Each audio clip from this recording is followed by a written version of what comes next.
Sabarkantha one વિભાગ દ્વારા એક પેડ માં કે નામ અંતર્ગત વિવિધ કાર્યક્રમો યોજાઈ રહ્યા છે। ત્યારે આજે વડાપ્રધાનનો જન્મદિવસ છે, જેને લઈ નેશનલ હાઈવેની પાસે આવેલ કેનાલ પર વૃક્ષારોપણ કાર્યક્રમ યોજાયો હતો, જેમાં વહીવટી તંત્ર અને વન વિભાગ દ્વારા આ કાર્યક્રમ યોજાયો હતો, જેમાં સાંસદ, કલેક્ટર, સ્થાનિક ધારાસભ્ય સહિત વનકર્મીઓએ વૃક્ષારોપણ કરીને નરેન્દ્ર મોદીના જન્મદિવસની ઉજવણી કરી હતી।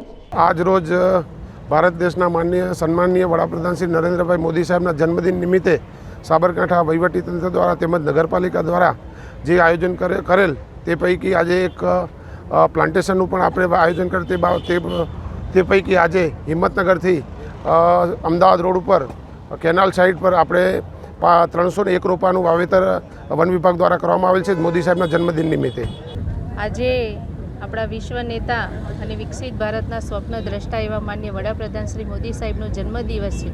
એમણે જે આહવાન કર્યું હતું એક પેડ માં કે નામ અંતર્ગત આજે અહીંયા ખૂબ પ્રમાણમાં વૃક્ષો વાવીને એમની સંકલ્પના હતી કે દરેક જણ એક પોતાની માના નામે વૃક્ષ વાવે અને એ વૃક્ષ ઉછેરે। એ સાથે સૌ બધાએ વૃક્ષારોપણ કર્યું છે અને વૃક્ષોનું વાવેતર થાય અને પ્રકૃતિ એ ખૂબ સરસ રીતે આપણે પ્રકૃતિમાં જીવી શકીએ એના માટેના આ પ્રયત્નો છે। માન્ય વડાપ્રધાન શ્રી મોદી સાહેબની જન્મદિવસની ખૂબ ખૂબ શુભેચ્છા।